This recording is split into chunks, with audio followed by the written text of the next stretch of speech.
land. Did you know that there is actually pieces of land all over the United States that are actually free? So you're probably wondering what's the catch, because there's always a catch. Nothing in this world is free. Today we're going to be talking about the pieces of land you can buy for free and what the catch really is. The United States has always been giving away free land. This is gonna stink. I'm gonna tell you the God honest truth. That when you're looking at a lot of these pieces of land and you find them in a rural area, you're gonna be like, oh, I'm so excited. I can put my chickens out here. I can put my little homestead out here. I can start my whole new life and I got a free piece of land. The thing is that a lot of times when you have these programs for free land, they're very specific on the rules. The reason they're free is because they wanted to dictate what you can and cannot do. And a lot of times, a good portion of them do not allow for any kind of like farm animals. But this is my land. It's going to be in my name. I can do whatever I want. Well, not so fast. I'd like to pretend that I have this all memorized, but I don't. All right, so this is some of the states that do offer free land. Lincoln, Kansas, Mandakota, Kansas, Elwood, Nebraska, Buffalo, New York. It's really cold up there. So if you're from Florida or Louisiana, where I live right now, I would not be able to adjust to Buffalo's weather. And you can go to a place like weatherspark.com and it will show you all the weather patterns in a specific area so you understand what's going to be happening throughout the year. There's going to be many other states as well, including some cities that you would never even imagine that are giving away free lots. Probably except for the Hawaii. I bet you that's the only place you can't find free land. In some areas, it isn't just for residential properties too. You can get free land for your businesses as well. But when you're doing that, you have to submit your business plan as well. They're going to ask for your tax returns, where you plan on living when you build up this business, how it's going to revitalize their specific community. Because if they're offering free land to businesses, they're trying to give incentives for business owners to want to move to their specific area. Giving the land out for free, what's the reason? You got to find that out first before you sign on the dotted line for a free piece of dirt. So whenever you're looking at these lots, I want you to take a whole aspect of the area and do your due diligence when researching it. I want you to look at their schools, rate of expansion, like is the population declining and how long has it been declining for? Look to see if there's any new industries coming into that area. A bunch of other factories and other industries in that area are leaving. Then that means you're going to a dying town. Now, if you don't have kids, you're not worried about the schools and you're just kind of trying to just find something really affordable to live, this could be a possibility. But again, even though it's free, there are other costs involved, so be prepared for that. You also want to check out the taxes in that specific area, especially for property taxes. And you may want to check with some neighbors, find out how much water, sewer, and electricity on average is in the area. If you can't find the information readily online, you can always check with a real estate agent in the area. Most likely, if you're looking at these free pieces of dirt, they're not going to allow for you to be off the grid or have composting toilets. Especially if you have kids and you want to build up a new business, make sure the school's in the area somewhere you want to raise your children. Be very specific and smart about what you're doing. I know it's free, but you know, just think about that. Everything, even when it's free, there's a cost. Everything. All right, so you're not wanting to put up a business and you did find residential lots that were available in a town that you really like to move to. Before you even sign on the dotted line for your free piece of land, they're going to also ask for all your financial records. Know that you can actually maintain the piece of property you're planning on building your house. And they have very specific rules when it comes to building that house. If it's zoned residential, you probably aren't going to allow it to have chickens or cows, no matter how rural it is. They're basically dictating the house that you can build. They're going to have requirements and it must appraise for at least, let's just say $100,000 without the lot. Now, not every area is going to have this, but a good portion are. So be prepared that you have your financial records ahead of time. I know I told you it's free, but there's still some things you're going to need to have in place as far as money is concerned before they'll give you that free piece of land. Let me explain. A lot of places have like auctions, like first come, first serve. So you want to make sure that your financials are set up ahead of time. But if they're not, some of the people that are bidding on it, they will require you to go ahead and get approved with their specific lender in their area. So if you're planning on doing that, make sure you have all your financials with you so you can get like a soft pre-approval during that auction process. Like I'm talking about your W-2s, your pay stubs, your tax returns, everything prepared ahead of time. They may require you to put some kind of like small deposit down in order to make a bid. Now, if you don't win that bid, bid for that free lot, they give you back your deposit instantaneously. But if you do win the bid, they still hold on to that deposit. But if it doesn't close because of something you did for that free piece of land and you lost your job, then the county that owns it gets to keep the deposit that they required for you to make that bid in the first place. Another thing you need to be very clear about is that if you do win the bid, they have a period of time that you actually have to take action. You have to build within 1 to 3 years. And if you don't, they can take that piece of land back from you and you will lose your deposit. Just FYI, letting you know. I'm not joking when I tell you there's an armadillo behind me. I have to show you this. There's my camera and there's the freaking armadillo. Mind his own business.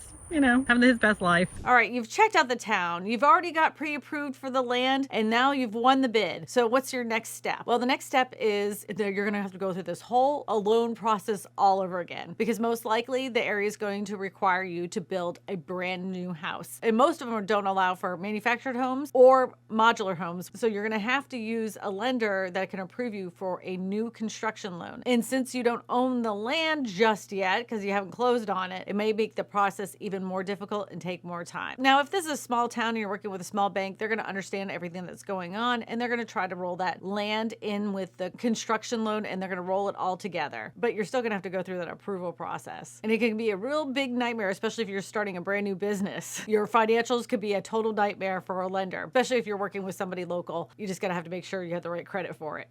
If you're worried about your credit, go ahead and meet with a lender now before you start investigating free pieces of land. They'll go over your credit history and they'll let you know if you are pre-qualified for any piece of land for X amount of dollars. Just keep that in mind. God made dirt and dirt don't hurt. Freaking ants do. Golly, I'm so stupid sometimes. So some areas aren't going to require you to use a specific builder, and they may not even require you to have a specific square footage, and that house is still going to have to meet their building codes. So if you have like a dream of building your own home, make sure you hire a general contractor. And if you're moving to a small town and you have a vision of what you want to do for that piece of property and they're pretty lax about it, still check with the local building codes so you can have your plans approved ahead of time. That way you can make yourself feel more comfortable and the people in the area more comfortable. Now, even though like a local county or city is giving you this lot, they may even have an old survey on file. I would strongly suggest, if you've won the bid, is to go ahead and pay for a survey. This can be kind of expensive. Again, you're getting a free lot from the state, county, or city. So you're going to have to put your own sweat equity into finding out if this is even a lot that can be built on. So go ahead and invest in a good survey. Also, I would contact a local real estate agent in the area and find out how much home values are in that specific area. And you probably could give a call to a local appraiser in the area as well, and they can give you a little heads up of what's going on in real estate world in that specific town. You're also going to want to contact a local electrician and a plumber to find out how much it's going to cost for you to get electricity and water to that specific lot, if it's even available for that area. And you're going to want to meet with a concrete guy and find out how much it's going to cost for you to grade the yard. Just get a rough estimate so you can go ahead and make that for your budget. All of a sudden, this is getting kind of pricey, isn't it? Oh, another thing too, I almost forgot. Don't forget to look up the property taxes in that specific area as well. Have you seen property taxes in Florida recently? They've gotten to be really expensive. Same with home insurance too, while we're on the subject. That's another thing you want to ask all your friends and neighbors. If their home insurance has gone up exponentially in the last several years. Permits cost money. Hooking up utilities costs money. Plans for a house cost money. A builder costs money. An architect costs money. A new driveway costs money. Even getting a mailbox costs money. Moving costs money. Things aren't feeling so free anymore. Everything costs so dang much. Another thing you need to consider when looking at these free lots is if it's in a flood zone or not. Here in Louisiana, like that, I talk about it all the time because the flood zones here were below sea level for like nearly half of the state. You'd be surprised because, you know, flash flood comes through, especially if your house sits in an area that has been known to have a lot of flash floods. And that will make a difference on what you're trying to do as far as construction of a brand new home. If you're unsure and if the neighbors aren't really 100% sure, you can always get a flood certification certificate. Those are very inexpensive, honestly. They'll just let you know what flood zone that specific lot is in. A lot of times too, you can look on the government's website and it lets you know the flood hazard for that specific area as well, if it's in like a 100-year flood zone or not. So when you're getting free land, usually it's coming straight from the city and you're thinking, well, that's safe. I don't have to worry about like researching the title. Au contraire, mon frere. They probably own it. I'm not worried about them being the owners of it, but they may not have clear title on it. So go ahead and go over to an attorney's attorney's office, a title attorney's office, and see if the title is clear on that specific property, if there's any liens on that specific property. But I want to give you a warning as well. If you're looking on websites, and there's so many websites out there right now, they're offering the free financing, or they're saying, you know, this piece of land only is going to cost you $2,000, notarized documents that they have to sign, only to find out the whole thing is a scam. It's been ramping up a lot in the last 6 months. I've seen it more and more. So what the scam is that they show you a piece of land on a website, a very inexpensive price, and it seems to be in a good enough area. So the people will go ahead and say, okay, and I want to put a manufactured home. Oh yeah, sure, no problem. Notary comes out, they sign everything over. They've already put down a deposit for it of, let's just say $1,500, which isn't a lot of money. They're not out that much. Then the day of closing, they go ahead and give over the cashier's check. And then when they go to build on it, they find out that the people that sold it to them never owned the piece of land. A lot of them are overseas investors, but they're not overseas investors, they're overseas scammers. So I just want you to be very careful. And the way that you can do that is ask them again for a plat map, ask them for their parcel number, and then you can look on the tax assessor's website to make sure that they're the specific owners for that specific lot. I don't want you to get scammed. And you can also check with a title attorney's office as well, but that may cost you money. Again, I'm sure you're asking yourself, I've looked at all the websites. There isn't any free land that I want to move to. Is there any other option for me? And yes, there is. There are some government-backed programs that have incentives for you to develop some of the properties they have. There also is government auction sites that have land on them. Now, if you are into farming, they also have this Land Link program where they connect you with an older farmer who wants to basically be done with his farm. The older farmer teaches the younger farmer how this all works, and it's a happy transition